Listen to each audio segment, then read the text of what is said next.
All India मजलिस इत्तेहादुल मुस्लिमीन के सदर वरकुन parliament Hyderabad barrister Asaduddin Owaisi ने तमिलनाडु की अवाम से 23 अप्रैल को होने वाले असम्बली इंतखाबात में चीफ मिनिस्टर MK स्टालिन की क़यादत वाले द्वार मंतर कड़गम इत्तेहाद के हक़ में वोट देने की अपील की। हैदराबाद के रुकन पार्लियामेंट बैरिस्टर असदुद्दीन ओवैसी ने सोशल मीडिया प्लेटफॉर्म एक्स पर जारी वीडियो पैगाम में कहा कि वो अपनी जमात की जानिब से तमिलनाडु के वोटर से गुजारिश करते हैं कि वह स्टालिन की क़यादत वाले इत्तेहाद के उम्मीदवारों के हक़ में अपना कीमती वोट इस्तेमाल करे।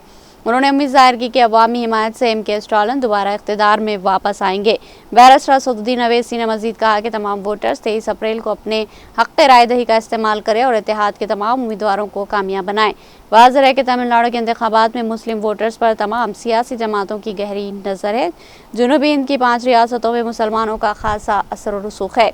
केरला में तकरीबन 27%, कर्नाटक में 12.5%, तेलंगाना में 12.7%, आंध्र प्रदेश में 9.56%, जबकि तमिलनाडु में 6 से 7% मुस्लिम वोटर्स मौजूद है।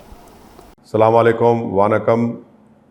On behalf of AIMIM party, through this video message, I am requesting the esteemed and honorable voters of Tamil Nadu to please cast their precious vote in favor of Mr. Stalin-led DMK alliance on the 23rd of this month. We hope and expect that he will come back in power through your blessings and through your support. I would also like to inform you that our party AIMIM and its leader and president of Tamil Nadu, Mr. Vakil Ahmed, has already made an announcement to support Mr. Stalin-led DMK alliance.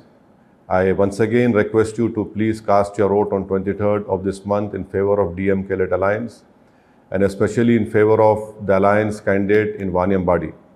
My best wishes to all of you. Thank you so much.